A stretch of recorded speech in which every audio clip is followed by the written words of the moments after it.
영어를 담당하고 있는 추정한입니다. 반갑습니다. 자, 오늘은요, 이제 합격 전략 설명회라 해서 제들 일반 영어에 대해서 제가 설명드리도록 하겠습니다. 자, 2022학년도 우리 기출문제 혹시 풀어보셨나요?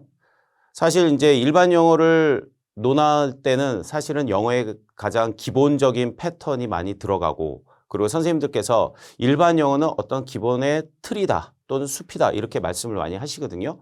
네, 맞습니다. 근데 그만큼 다양한 지문이 출제되고 있습니다. 자, 근데 이 2022학년도의 기출에서는요, 생물학, 사회과학, 철학 비평 분야였어요. 그 다음에 언어 분야에서 출제가 됐어요. 그래서 세 문제가 출제되었거든요. 근데 전년도에서는, 그렇죠? 21학년도 기출에서는 네 문제씩 또 출제되기도 하고요. 그래서 세 문제, 네 문제 이렇게 왔다 갔다 하는 경향이 있는데, 제가 보기에는 이 세 문제 유형으로 가지 않을까 그런 또 생각도 하고 있습니다. 자, 어째 됐던 간에 이 배점도 하나에 4점씩 할당이 되기 때문에 또 상당히 선생님들께서 이거 하나 틀리게 되면 상당히 또 데미지를 입을 수 있는 부분이기 때문에 우리가 준비를 잘 해야겠죠. 자, 그리고 이제 내용은 이제 여기 정리되어 있습니다. 혹시 풀어보시는 분들은 아시겠지만, 오징어나 문어가 먹물을 뿜어서 포식자를 피하는 그 행동, 전략에 대해서 또 나왔고요. 네. 그리고 패션 분야에서 그 비평이 나왔거든요. 크리티시즘에 관해서. 그 다음에 요약 문제가 또 나오죠. 저희들. 그렇죠? 그 문제, 지문을 읽고 그리고 요약문을 작성하는, 그래서 한 패러그래프로 작성하는 거. 이거는 이제 더블 스픽에 관련된 이중 언어 구사에 관련된 지문이 출제되었습니다. 자, 그 다음에 출제 문항은 이제 아시겠지만 전공 A에서는 한 문제, 전공 B에서는 두 문제. 그래서 총 세 문제가 출제되었고요. 세 문제 모두 배점이 4점으로 총 12점이 되었습니다. 자, 그래서 선생님들이 사실 이제 풀다 보면 90분, 90분이잖아요. 전공 A 90분, 전공 B 90분. 이렇게 풀다 보면은 또 정신없이 하다 보면은 일반 영어에 딱 도달했을 때 힘이 좀 빠지는 경향도 있어요. 그리고 또 일반 영어를 빨리 해결하고 다음 전공 문제로 또 넘어가야 되는 경우도 있고. 그렇기 때문에 일반 영어에서 선생님들이 그 답을 기입형이라든지 서술형을 제대로 잘 생각이 나지 않거나 잘 풀리지 않을 때는 상당히 곤란을 겪게 되는 경우가 있습니다. 그래서 지금 제가 서두에서 말씀드리는 건 뭐냐면, 그만큼 일반 영어에 대한 수준을 선생님들께서 높여 놓으셔야 된다는 겁니다. 이거는 지당한 말씀이죠. 네. 그래서 계속 이제 말씀을 드리면서 좀 얘기를 드릴게요. 자, 그래서 문제 유형은요, 전공 A 1번에서는 11번, 전공 B 한 문제에서는 8번이었고요. 또 전공 B 9번이 이제 서머리 문제로 나왔었죠. 네, 그래서 세 문제. 자, 뭐 이거는 기본적인 어떤 디스크립션인데, 기입형 문제는 따로 커멘터리가 없어요. 그래서 모든 지문에 직접 괄호를 넣은 형태로 되며, 서술형의 지문의 일부 단어나 구절이 무엇을 가리키거나 의미하는 문제다. 자, 그렇죠? 그래서 이런 것들은 뭐 이제 기입형과 서술형의 특징을 담은 겁니다. 자, 그 다음에 문제 의도는 뭐 읽어보시면 알겠지만 내용이 크게 어렵지는 않지만을 제가 넣었어요. 사실은 선생님들이 이 지문이 어렵다고 느끼잖아요. 그러면은 사실은 임용 영어를 하기가 쉽지 않습니다. 그래서 일반 영어나 문학도 마찬가지. 그 지문이 실제 독해력이 상당히 중요한 거예요. 그 지문을 제대로 이해하고 그 다음에 그 출제되는 부분을 자기가 이해해서 빠른 시간 안에 풀어나가는 그 능력이 가장 중요하거든요. 그래서 내용 자체가 아주 난해해서 읽기가 힘들다 그 정도는 아닌데, 만약에 선생님들께서 실전에서 그 정도까지 느낀다, 아니면 기출문제를 풀어보시다가 아, 이건 내 능력으로는 도저히 이해가 안 돼, 이런 식으로 생각되시잖아요. 그러면 선생님들 일반 영어나 또는 뭐 문학에서도 마찬가지 그 독해력이 좀 부족한 상황인 거로 제가 짐작을 할 수 있습니다. 그렇기 때문에 이 일반 영어의 수준을 좀 높여 놓으셔야 돼요. 특히 초반에. 그래서 보통 그렇잖아요. 1월, 2월, 3월, 4월까지는 나름대로 좀 기본기를 닦는 빌드업을 하는 기간이라고 저희들이 많이 이제 측정을 하고, 그 다음에 그것을 권해드리고 선생님들도 그렇게 계획을 세우실 겁니다. 1년 단위로 이제 계획을 세울 때요. 자, 그리고 그 글을 정확하게 이해해서 쭉 구체적으로 단어나 구절의 지문이 무엇을 가리켜 어떤 의미를 파악하는지 알아보기엔 의도다. 뭐 의도 문제, 뭐 당연히 문제의 의도는 이렇죠. 그럼 답을 알아냈으면 그 의미를 유지시키면서 지문에서 쓴 글과 겹치지 않도록 자신만의 표현. 이게 왜 중요하냐면 지문에서 쓴 글과 겹치지 않는다는 것은 뭐가 통용되냐면 바로 paraphrasing이에요. paraphras를 선생님들이 할 수 있어야 되고 그리고 거기에서 동의어나 또는 키워드를 찾아내서 그 동의어를 활용해서 그 키워드가 또 나오게끔 답안을 작성한다든지 이런 능력도 되게 중요합니다. 그렇기 때문에 이게 상당히 중요한 파트고 선생님들이 이 능력을 배양을 하셔야 돼요. 그래서 자신만의 표현으로 서술한다는 것이 바로 그거예요. 근데 그것을 지문에서 연속된 단어 4단어 이상 못 쓰게 하잖아요. 근데 전년도 문제에서는 그 디스크립션 자체가 없었어요. 그러면 4단어 이상 쓰면 된다라고 생각하실지 모르겠지만 사실은 그것은 금물입니다. 그래서 본인이 패러프레이즈 할 수 있는 능력이 되느냐 그리고 그 짧은 시간 안에 그 키워드를 넣어서 본인의 어떤 핵심을 파악을 해서 제대로 그 의미를 파악해서 내용을 파악해서 쓸 수 있는 능력이 있느냐를 물어보는 거거든요. 그래서 가급적이면 선생님들 연습하실 때 자기 본인의 영어 있잖아요. 자기 본인의 영어로 쉽고 간결하면서 정확하게 어법적 오류가 있었으면 안 됩니다. 무조건 감점이기 때문에 어법적 오류 없이 본인이 영작을 할 수 있느냐 이런 것까지 생각을 하시면서 계속 연습을 하셔야 돼요. 네. 그리고 이제 제가 일반 영어를 담당하잖아요. 저희들 박경선 팀에서는 제가 일반 영어를 따로 담당하고 있습니다. 보통 이제 문학을 하시는 분이 일반 영어까지 하시는 분들이 많은데 저는 이제 일반 영어만 담당하고 있으니까 영어의 전반적인 거, 영어의 실력적인 어떤 함양과 선생님들의 어떤 실력을 배양하기 위한 그런 부분을 많이 코치를 해드릴 예정입니다. 그래서 저만 믿고 그렇게 따라오시면 좋을 것 같아요. 자, 그 다음에 서머리 문제 있잖아요. 이야, 이거 서머리. 이거는 선생님들의 순전한 어떤 영작 실력을 보는 것이기도 하지만 서머리의 기본이 뭔지 아세요? 바로 내용의 이해입니다. 이 내용을 이해하지 못한 상태에서 서머리가 가능할 수는 없겠죠. 근데 그 서머리를 어떻게 하느냐에 대한 어떤 뭐 시퀀스가 어떻고 원리가 어떻고 스킬이 어떻고 이런 건 크게 중요치 않아요. 그러니까 이 글을 읽고 한 패러그래프가 나오게끔 할 수 있느냐. 즉 topic sentence 그리고 2개의 supporting sentences 그 다음에 마지막 conclusive sentence, conclusion을 쓸 수 있느냐. 이게 포인트거든요. 근데 그거를 내용에 부합되게끔 당연히 그렇게 써야겠죠. 그래서 가장 중요한 게 이 특히 topic sentence를 쓸 때요. 그 전체적인 내용의 주제를 담은 그런 내용을 선생님들이 직접 쓰셔야 돼요. 거기 있는 거 그대로 패러프레이즈하고 그대로 거의 비슷하게 쓰거나 이런 건 아니 되는 겁니다. 자, 이거 되게 중요하거든요. 제가 강의를 해드리면서 이 부분, 어떤 이 방법적인 부분 이런 것들은 되게 자세하게 말씀드리고 그리고 첨삭도 많이 해드릴 예정입니다. 그래서 너무 걱정하지 마시고요. 네, 그럼 다음으로 넘어가 볼까요?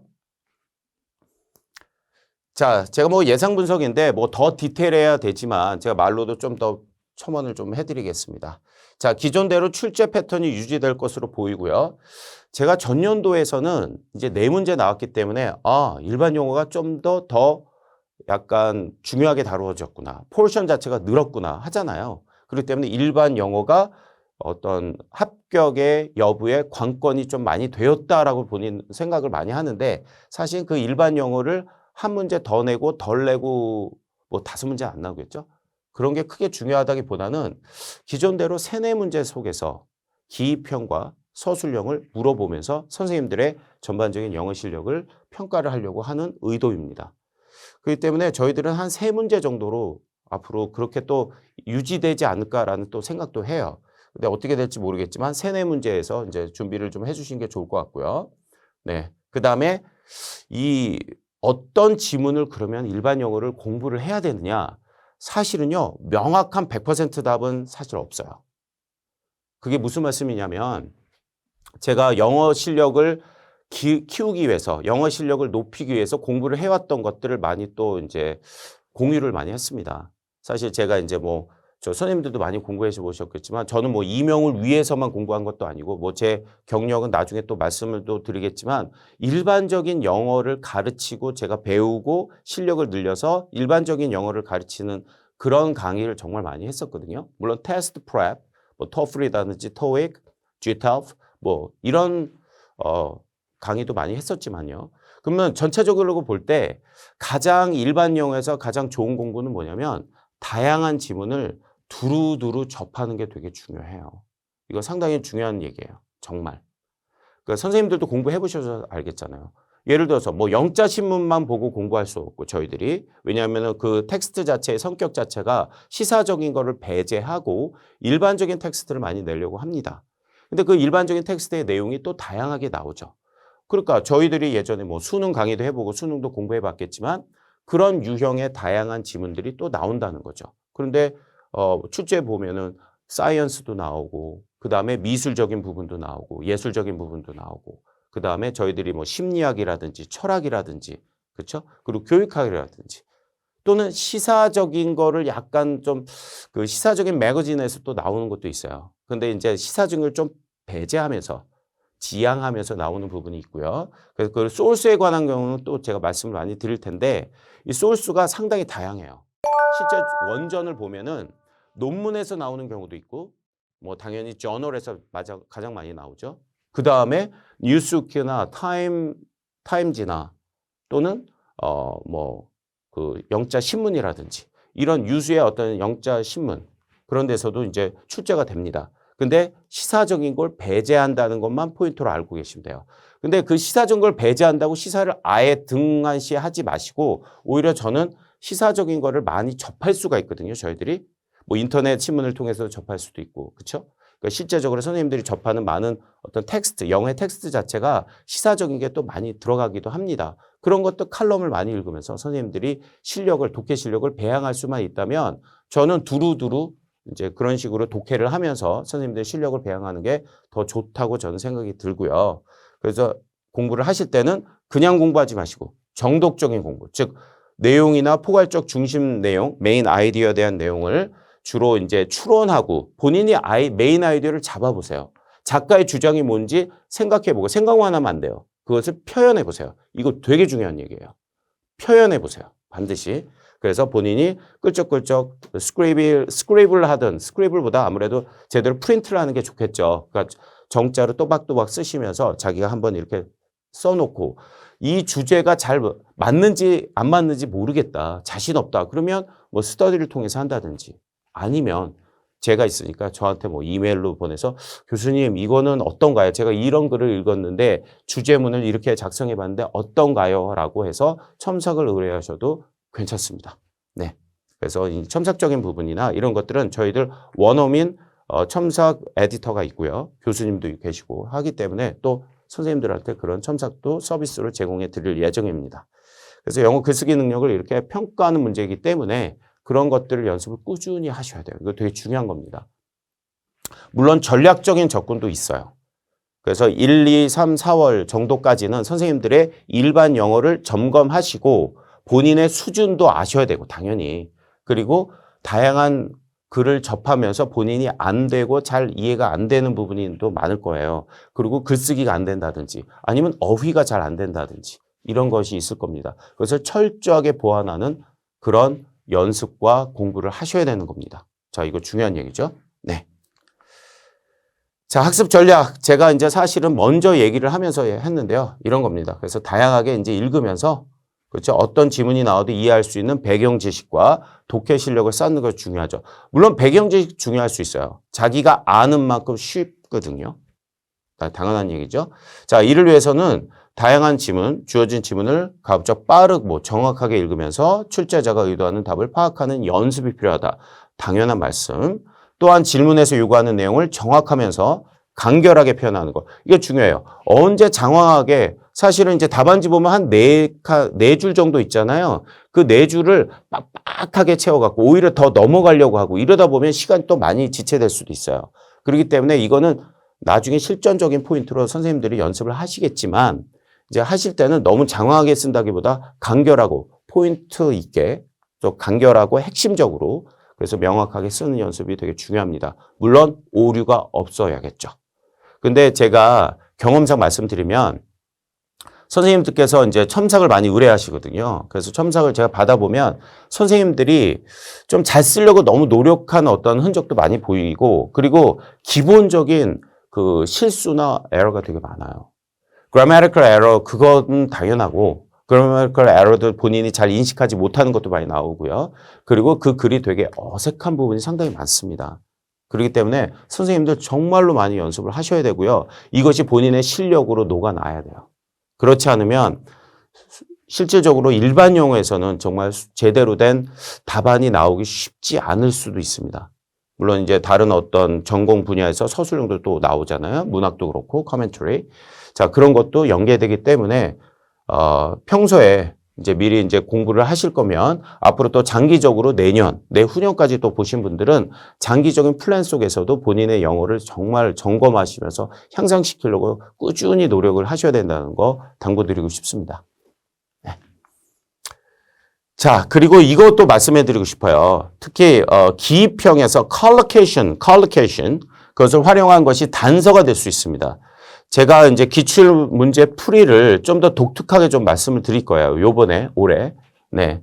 그래서 이거는, 다른 부분, 뭐, 다른 팀이라고 할까요?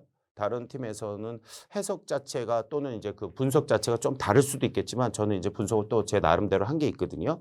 그럼 또 말씀드릴 텐데 이 collocation 되게 중요해요. 그게 뭐냐면 일종의 덩어리 표현이죠. 정해진 표현.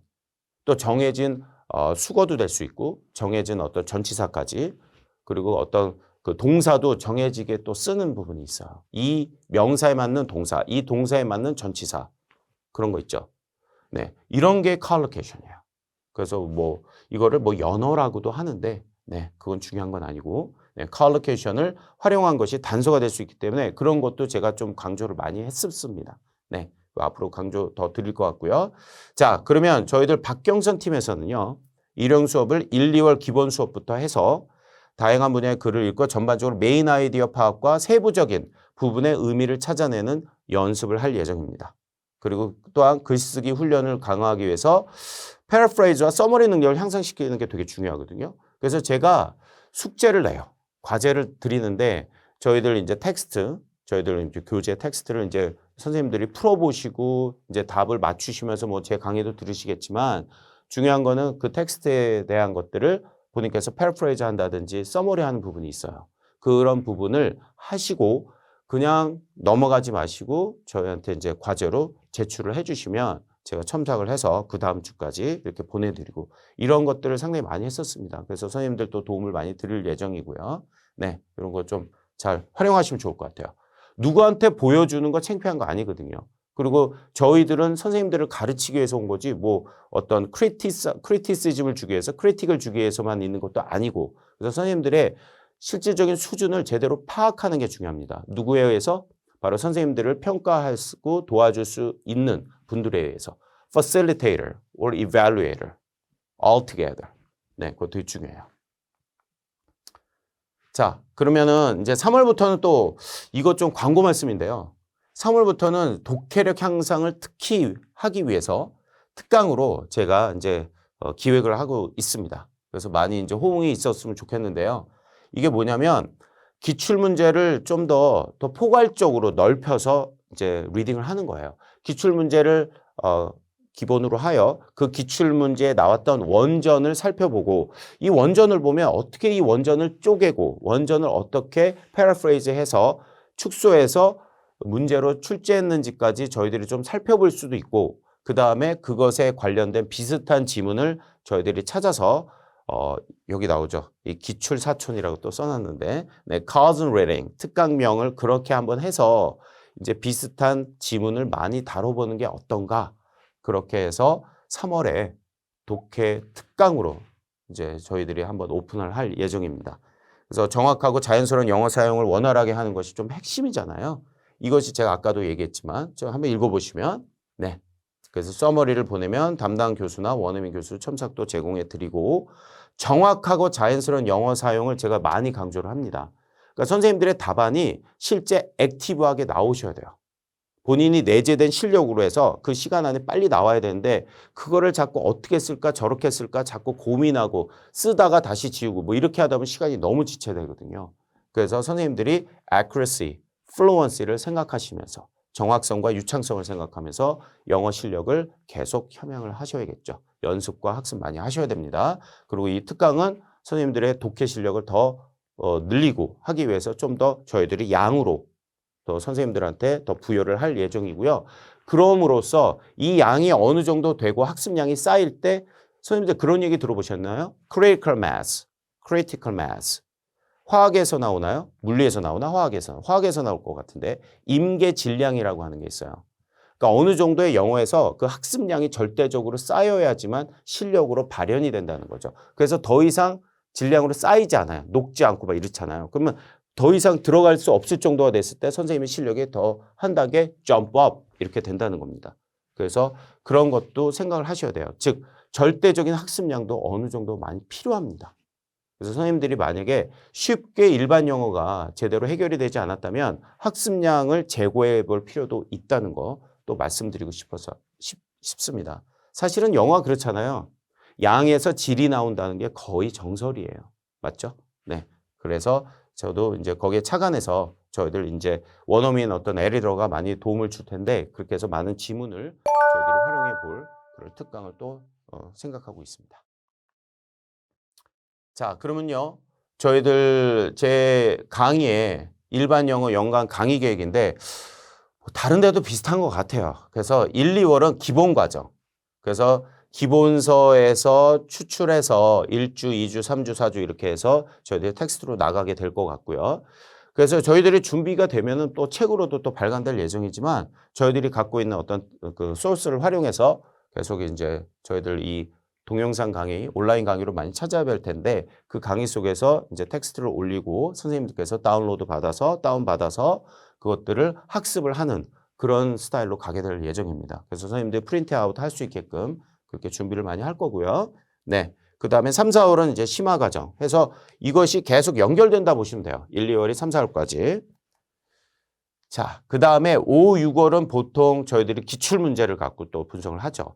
자, 그래서 1, 2, 3, 4, 4개월 동안 선생님들이 열심히 달리셔서 일반 영어에 대한 어떤 실력을 좀 함양을 해놓고 실제 이 기출문제를 풀어보신 분들이 많겠지만 다시 한번 해보세요. 그때 자기가 수월하게 어느 시간을 또 재놓고도 풀기도 하실 텐데 과연 시간 안에 제대로 답안이 작성되고 글이 정확히 잘 읽혀지는지 그런 것들을 한번 생각해 보시면서 그 연습을 해 보시면서 하시는 부분입니다. 그래서 실전 문제에 대해서 기출 문제에 대해서 좀 자세하게 또 설명하는 그런 수업이 또 있습니다. 그 다음에 네 7, 8월 그렇죠? 네. 자, 네. 그래서 7, 8월에서는 또 여기서 이것도 이제 실전 대비 기입형 서술형 서머리 문제까지 이렇게 쭉 또 진행이 될 거고요.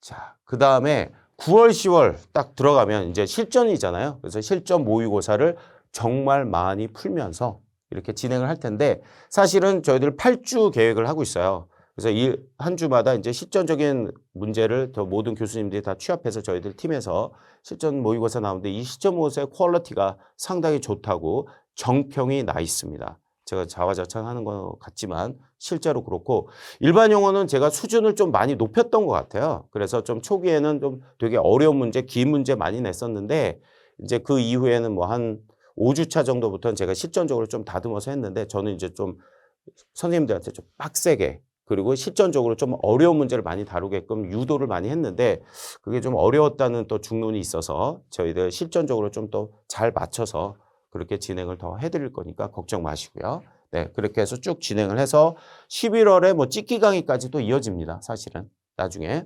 보시면 알겠지만 자 그러면은 여기까지 해서 저희들 11월 찍기 강의는 아직 안 나왔지만 이 정도까지 해서 제가 이제 이 저희들 설명회를 한번 마무리해 볼까 합니다. 자 아까도 말씀드렸듯이 일반 영어 쉽지 않지만 일반적인 본인의 실력을 향상시키는 영어라고 생각을 하시고 이것이 가장 임용 영어의 토대가 된다고 생각하시면서 공부를 많이 해주셨으면 좋겠습니다. 그래서 저는 강의로서 나중에 차후 찾아뵙도록 하고요. 자, 선생님들한테 화이팅을 불러 넣어주고 저는 이만 물러나도록 하겠습니다. 감사합니다.